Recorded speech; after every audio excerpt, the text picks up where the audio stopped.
اللہ کہہ رہا ہے واجب ہے، قرآن کہہ رہا ہے اسوہ رسول میں ہے لہذا واجب ہے، امام کہتے ہیں واجب ہے، فقہ ہے آل محمد میں لکھا ہے جس کی داڑھی نہیں اس کی گواہی قبول نہیں۔ صلوات پڑھی محمد و آل محمد۔ یعنی اتنا اہم مسئلہ ہے۔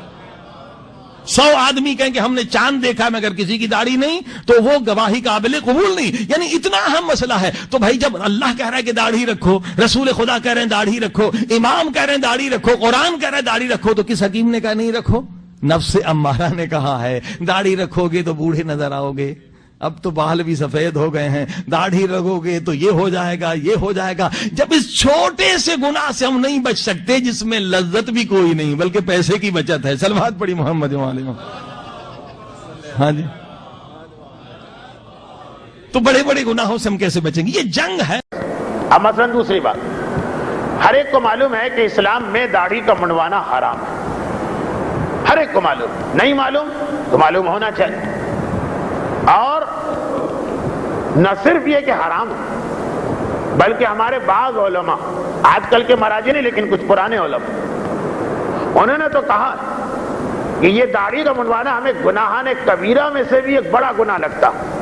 دلیل، آج کے مراجع یہ نہیں کہتے، کہتے گناہ ہے، لیکن بعض پرانے علماء مثلا علامہ مجلسی، شیخ عباس قمی، مرزا حسین نوری، یہ سب کے جملے تھے کہ روایات صحیحہ میں آیا کہ ایک قوم پر اللہ نے صرف اس لیے عذاب بھیجا کہ وہ اپنی داڑھی شیو کرتے تھے اور کوئی گناہ نہیں تھا، پہلے وارننگ دی پھر عذاب بھیجا۔ مذہب شیعہ میں داڑھی واجب ہے، جو نہیں رکھتا وہ فعل حرام کرتا،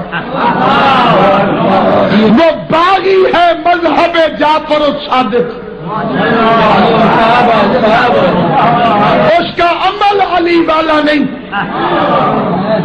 مارتا ہوگا زور زور سے یا علی کے نعرے، داڑھی نہیں رکھتا تو سمجھو بالکل اسی کی طرح ہے جو نعرے کسی کے ساتھ مارتے ہیں، ووٹ کسی کو دے کے جاتے ہیں۔ داڑھی